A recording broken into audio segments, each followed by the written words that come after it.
Hey, welcome to Ted Spot. What's going on, everybody? Hope everybody's having a wonderful night. So I'm doing a video. I should be doing more videos. I'm doing a lot more videos. I'm so tired of not doing videos. Need to do videos. Laziness. Discipline. Discipline. That's what we call for around here. We need to be disciplined. ADD discipline. Pretty hard. It's pretty self-explanatory how hard that is, but need to move past that and work harder. So I own a self-serve car wash in Colorado. It's called Sonny's Car Wash in South Federal Boulevard. Go check it out if you live in the Denver metro. It is an amazing car wash. I run it mean, clean soap machine. But everybody says a car wash is so easy to run. It is. It runs itself. It does its own thing. It's great. And everybody's like, it's so passive. It is a passive business.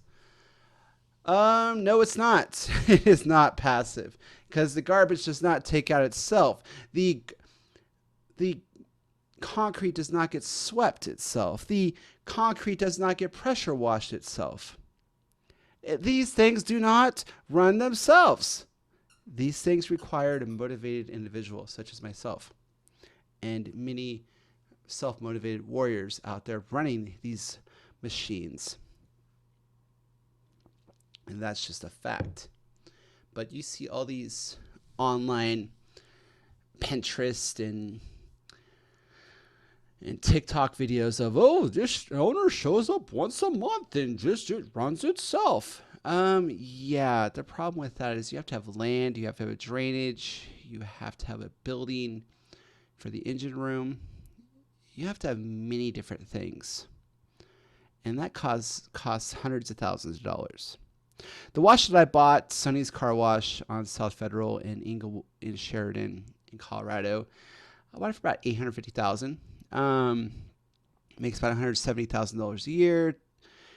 When it's running, everything's mean. Soap machine generates about $20,000 a month. I take my rent and my car payment out of it, and maintenance is a biznatch. But the key to these businesses, you have to have a good maintenance crew. You have to have good soaps. You have to have high quality people that are at point in taking care of business.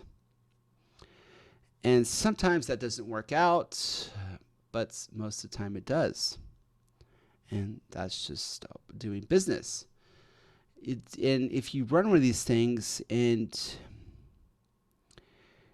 you're doing it, you have to have the best maintenance crew on point, because unless you grew up in a self-service car wash industry and you inherited it, you're probably not going to be a part of it.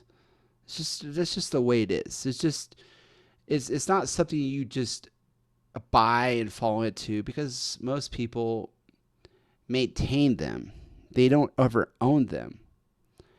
It's like, yeah, oh yeah, I worked at a cobblestone. I did this, but you never really made enough to be able to buy a cobblestone.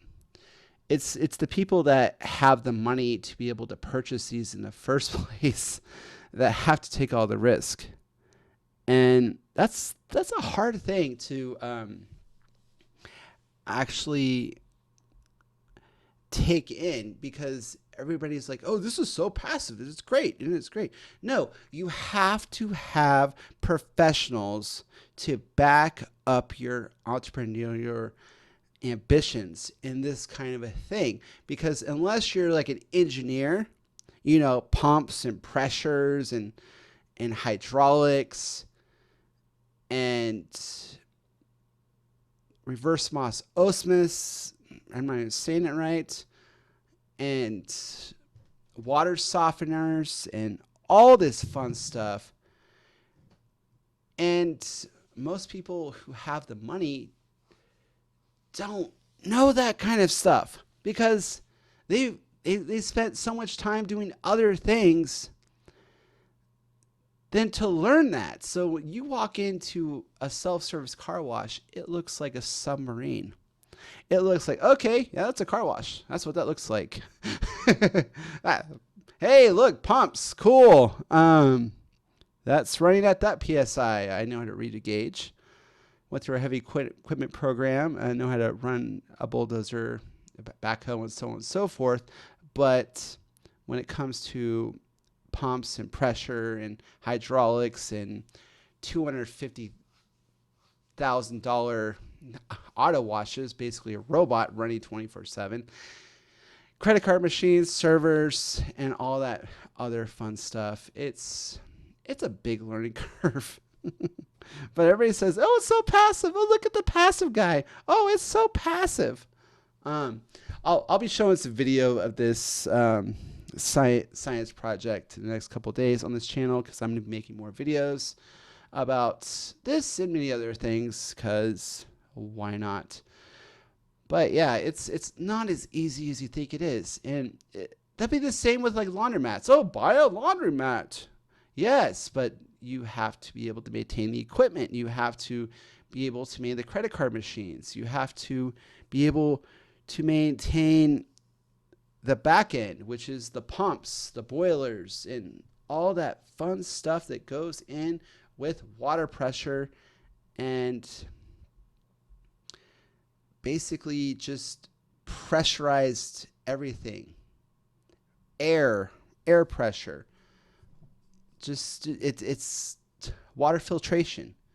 It's a lot. And you don't have to, if you have a good maintenance crew, you really don't have to learn it, because hopefully you have the money to back up your investment. But the problem is when you walk into a business like this, you're just getting started out, the banks want every single penny that you have to back up the investment to make the payment reasonable. And unfortunately, that's a really hard thing to dive into when you're running and gunning. That's basically what it is. You're like a video game character, like dropped in to a Call of Duty game with a 9mm and everybody else has machine guns. That's basically how that is. And I'm 11 months in, and that's how it's been. It's not easy, because my background is grocery and backhoes and bulldozers. A little bit of welding. That was fun. But it teaches you patience. Welding teaches you patience. And it gives you so much patience that you know that you have to get to the other side. That's basically how welding works. And it's, if you're going to college, and this is off topic. Sorry. I'll talk about this in the future. And welding is like one of the best classes to take. All right, well, I'm going to wrap this video up. Just wanted to throw out that self-serve car washes are not passive. And anybody who tells you that is trying to sell you something. And it's probably not a car wash. It's probably just a load of turd in one hand, rub it together, and there you go. Just like buy a laundromat and it's passive. Same thing. All right. Thanks for listening. Have a wonderful night. Rock on.